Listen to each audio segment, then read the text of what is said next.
Okay, I'm back. I read a little bit of the first chapter, uh, beginning to ask ourselves whether we thought God existed or not, and maybe thinking about times that we actually cry out to Him. And I'm going to go into the next segment of the first chapter. Okay, it's called Hymns and Murder. Okay, so the book is written by two authors. So Tim is one of them. He says, the faith journey for me started a long time ago. I was one of 8 children to a circuit preacher in the hills of a tiny central Pennsylvania town, and our family went to church Sundays, Wednesdays, and the special days in between. I watched many of the same people I saw on Sunday morning services come in and out of our home throughout the rest of the week with sullen faces and distressing stories and looking to my dad for answers. Smiles one day, tears and heartache the next. Good church going people trying to get by. People who would sing standing on the promises of God, yet were mostly hurting and questioning. And so one particular Sunday night will forever be etched into my brain. It was church as normal, with my mom and family all parked in our usual pew, singing the old hymns, competing in a Bible sword drill, and doodling during my dad's closing sermon.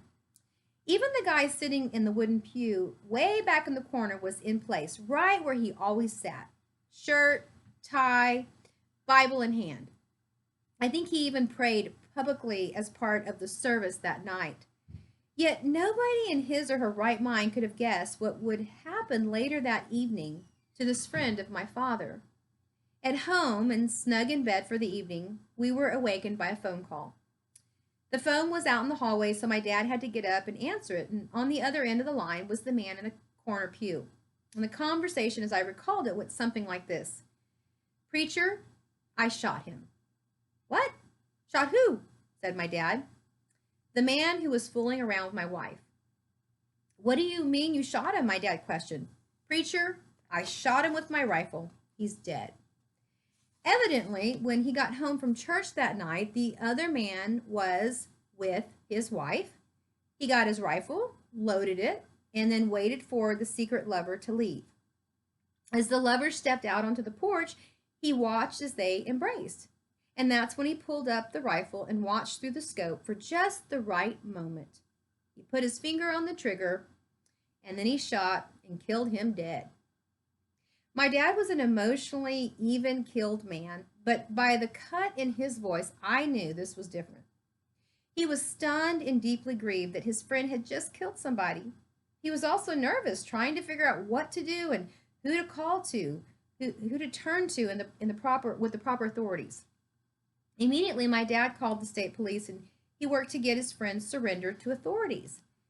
I just listened and then began to wonder, how does a man go from church and just flip a switch and commit murder? I had no idea what a crime of passion was. Mouthing off, my buddies on the school bus the next day bantered back and forth that if someone were playing around with their wives, he would be a dead man too. All the boys laughed, but the real issue lurked deep inside of me. Was it the devil? Was it mental craziness in his head? I started wrestling with questions of right and wrong, evil and suffering. Why do people act and feel the way they do? Does God affect who we are, the way we live, and how we behave? Does our relationship with Him even matter? When God doesn't make sense. When I was 16, we received a call that my 14-year-old sister, Candace, had been in a car accident on a dirt road not far from the farmhouse where we live. I was at home that August morning because I had been injured in football practice the day before, and I was planning to go later to the doctor to get my knee checked. I was in bed, dead to the world, when the phone rang. Dad answered and came blowing into my room shouting, Candy was in an accident, is hurt, and we need to get to her fast. I jumped out of bed like a wild man, fumbling around, and quickly, Dad and I were down the steps, out and into the Buick with its 465 Wildcat engine. I took off down the lane of our old farmhouse so fast that my dad's car door wasn't even closed yet. Where is the accident? I shouted. He told me when I was getting dressed, but I had forgotten in the frenzy. By Zion Cemetery, on the curve coming down the hill. The old cemetery was so far back in the woods that the other girls who were in the car accident had to run almost a mile to get to the nearest house to make the call to get help and reach us. Not many people traveled those old dirt roads, but I knew them like the back of my hand. That's why I drove, and Dad started praying. If you can believe it, we arrived on the scene before anyone else did. I slammed the car into park, jumped out, and started running toward the demolished new Oldsmobile. Glancing to my right, I noticed Dad kneeling by the car door. I shouted, "You pray, I will take care of her." As I reached the car, I witnessed my worst fear. I saw Candy lying in the car, lifeless. Panicky and not sure what to do, I painfully crawled through the broken glass and into the back seat to help. There was blood everywhere. A petite young girl sat holding my sister in her arms. With a blood-soaked cloth, she was trying to stop the bleeding from a massive gash in Candy's head. Dad yelled, "Tim, is she alive?" I checked her pulse. It was very slow, but it was there, and I choked out, Dad, she's still alive." Trying to figure out what to do next, I noticed green gum caught in her mouth, sticking all throughout her teeth. Thinking she would choke and that it would block her airway, I reached in and began clearing out as much as I could grab my fingers. As I cleaned out the gum, I looked again. Through the window of the car, I saw my dad kneeling along the old dirt road, praying against hope that God would somehow perform a miracle. Never before had our family been through a major crisis. We were a close-knit, God-fearing, and had enough to get by kind of family who always tried to do everything right. Incidents like these don't happen to families in central Pennsylvania, I thought. I mean, we are good people. Why? My dad is a pastor, for all, for goodness sake. If the miracle was that Candy would live after being so close to death, then God answered our prayers, I reasoned. But everything changed for our family after this event. The damage to her brain from the blunt force of the accident left her in a coma for 28 days. She suffered from a traumatic brain injury and went through over 2 years of rehab. She was so wild when she first came to that she would shake and, like an animal, try to bite the person nearest to her. She seemed trapped inside her broken body. My dad was so happy that she was responding in some way that she actually let him bite her. No, he actually let her bite him. She really got him bad one time, and the nurses in turn had to take care of him. The healing process was slow. Candy had to learn how to walk and talk all over again. Later, because scar tissue formed in her brain, she battled epilepsy, life-threatening at times. Because we had such a large family and so many responsibilities, I assumed the role of Candy's caregiver at 16 years old. I traveled to school many times from a hospital room. I even witnessed a lot of what people called miracles and disappointments. We called them setbacks. I even developed my own spiritual rituals that if I did things a certain way, somehow God would smile down from heaven and Candy would heal. But I wrestled with the why. We had worked hard our entire lives to do everything right. So if God really cared, then why did this happen to her? To our family, it didn't make any sense to me. Trying to make sense of it all.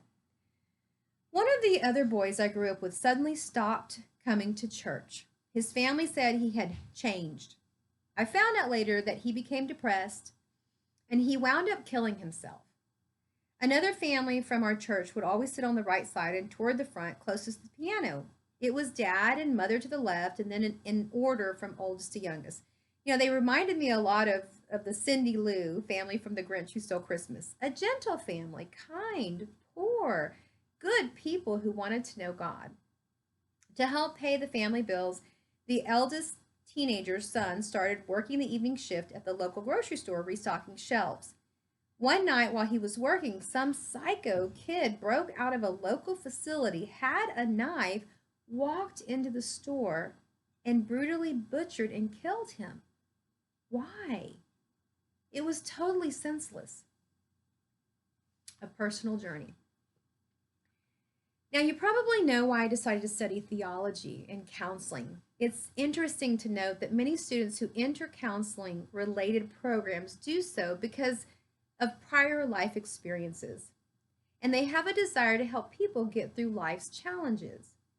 I wanted to study human behavior from a religious and a psychological perspective, looking not only theologically at who God is, but also psychologically at who we are as human beings.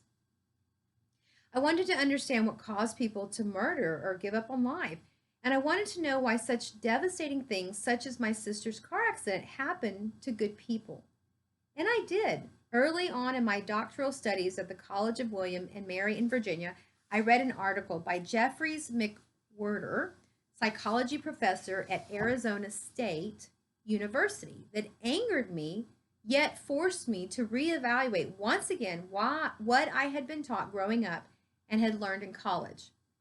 In discussing psychological's in discussing psychology's influence on the decline of theology and religion in the past, McWhirter said, beyond these, however, are very personal reasons for the rejection of theology and religion by psychologists. Too often, our religious ideology has not progressed at the same rate as our physical, intellectual, conceptual, and even moral development. As we compare ourselves now with ourselves in third grade, we are different in most facets of our being. Too often, this is not true of religious development. My concept of God and other religious beliefs dealing with the concepts of truth, tolerance, existence, authority, and so forth worked quite well for me in the third grade. And it and they do not work now as a middle-aged or old adult. And yet my colleagues and graduate students describe their vision of God in what sounds like a third grade concept. No wonder so many of us have given up the religion of our youth and live compartmentalized lives or explore alternative belief faith systems such as Zen or the scripture according to Gibran or the religion of science. So this is what McWhirter was saying. Now, many of the students in my program did not believe God mattered. At least on the surface, I remember reading about the students C. Gilbert Wren described, who had tear stains on their papers when they were asked to detail their personal assumptions about the meaning of existence. Wren writes, it was an agonizing experience for some students to find that their religious faith was still based on the concepts established in childhood. And because there was often a loyalty to the childhood faith, there was guilt in even examining it, to say nothing of changing it, hence the tears. So I acknowledged his thoughts, but choked on them. If you have ever studied psychology, you know that many of the great forefathers of psychology also thought that faith in God was nothing more than a crutch. Sigmund Freud, the founder of psychoanalysis and most known for his insights on the id, ego, and superego, said that believing in God was no different from a boy's riding his bike down Main Street, fantasizing and wishing everything would change as if all the difficulties of life could just magically disappear. The psychology of God, according to Freud, was nothing more than a neurotic illusion. He said religion is an illusion and it derives its strength from the fact that it falls in with our instinctual desires. Now, Carl Rogers, he was the founder of the humanistic approach to counseling. He attended Union Theological Seminary and was raised as a Christian, but he and other classmates thought themselves right out of religious work.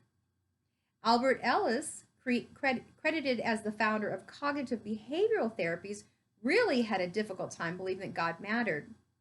In an interview, he admitted that he had a very hard time believing that God existed. Some websites even attribute him to say, okay, I'll admit that there is a 0.0000005% chance that God does exist.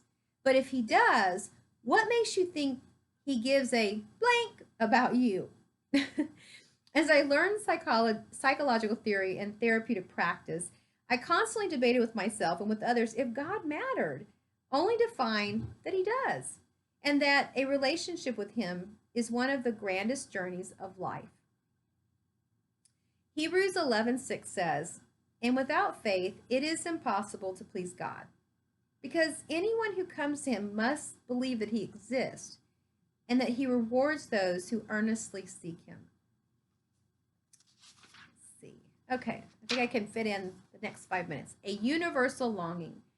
The younger author in this book, Josh, this is the other author, represent the millennial generation, those generally born between 1978 and 1995. Now, religion aside, I wrestled from an early age with the existence of God, of anything beyond myself. I was, and still am, what Os Guinness refers to as a seeker.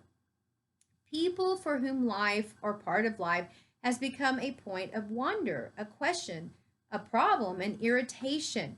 Here's my story. I remember it as if it were yesterday. As a young boy, I would lie in my bed watching the sun drift beyond the horizon. On those warm summer nights, I could tell how late it was by the amount of darkness peering through my window. Having just showered from a playful, energy packed, and likely sweaty day outside, I was usually not too tired to come in for bedtime. On those particular nights, I did almost anything to keep myself occupied. It felt as though time stood still. If I got up to turn on the bedroom light, I would have to face the unwelcome entrance of my parents, who would come in and try to lovingly coax me back underneath the covers. To avoid their intrusion, I did what any young boy would do. I got my flashlight. Whether it was playing with my baseball card collection or drawing a picture of a cartoon character, I kept myself busy until the inevitable grogginess got the best of me and my fight to stay awake won out. Sometimes, instead of getting out of bed to play, I lay there and stretched my legs, bending my feet behind my butt cheeks to see how long I could take the strain on my thighs. Other nights, I lay there pretending I was a contestant on The Price is Right and played out in my head as if I had won a fabulous trip or a new car. I didn't care that I was only 8 years old. Those were the good nights. The bad nights were different. Lying in my bed with Mom and Dad in the next room, I felt safe. Perhaps too safe. I had enough security to know I could explore places an 8-year-old boy surely should not go. But I did. And I'm glad I did it. I was like Lucy, Peter, Edmund, and Susie wandering and wandering through Narnia, or Frodo and Sam making their way through Mordor. But the land I went to was more frightening. In fact, there was no land, no baseball cards, no new cars, no fabulous trips, no people, no earth, forever and ever and ever, an empty universe. I lay in my bed as an 8-year-old boy wondering deeply about what it would be like if I were alone in a universe where nothing else existed for eternity. At least Frodo had Sam with him. Whenever my thoughts wandered to such a deep, dark abyss of nothingness, I could stand it for no more than a few seconds before I had to come out. My mind needed relief. I was engulfed in fear, and my sense of safety felt overwhelmed. Feeling secure in those moments came not from Mom and Dad nearby or the comfort of my sheet pulled to my neck. That was unthinkable. It was in another land, a place that seemed like hell, where nobody or nothing existed. The ability to change my thoughts back to the present moment brought me relief. To look forward to the next morning at the creek with my friends brought comfort to my soul and a smile back to my face. The reflection of family, friends, and good times together reassured me. What would it be like if nothing existed forever and ever? Or worse yet, if I were alone by myself in the universe for eternity? As I get older, I contemplate the possibility of a reality of nothingness. Someday I will die. Where will I go? Who will I be with? Many experts agree that those childhood fears of being alone in a universe of nothingness, left with nobody to care for or love them, are innate. Whether we admit it or not, we all want to belong. We crave to know that if we died today, somebody would care, that something or someone beyond us exists.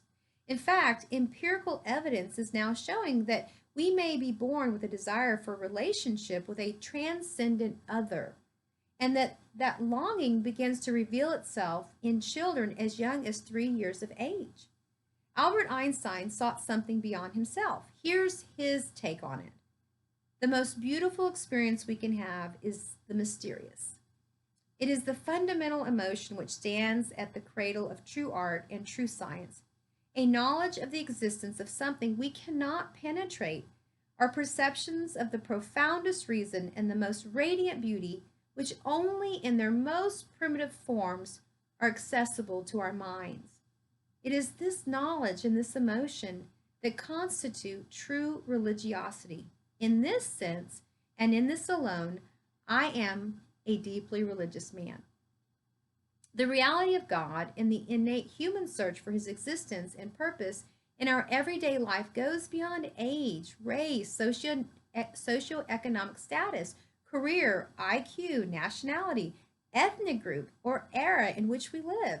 The search, the longing, the desire to know that someone bigger and greater than yourself exists is a phenomenon we simply cannot explain away. As a matter of fact, in the next chapter, we're going to take a look at how universal this phenomenon really is. I'm going to pause here and I will come back and continue to finish chapter 1. Again, don't want to go too long just so that I don't lose your attention. So it looks like I'll end up finishing this and probably getting into chapter 2. So I hope this has been interesting. I hope that it's stimulating some processing, and I hope that you'll leave, feedback. If I need to slow down, let me know. If I need to speed up, let me know. Again, I'm here to connect with you. I'm hoping you're connecting with me, and hopefully this will be a really good experience for all of us. So I'll see you again later.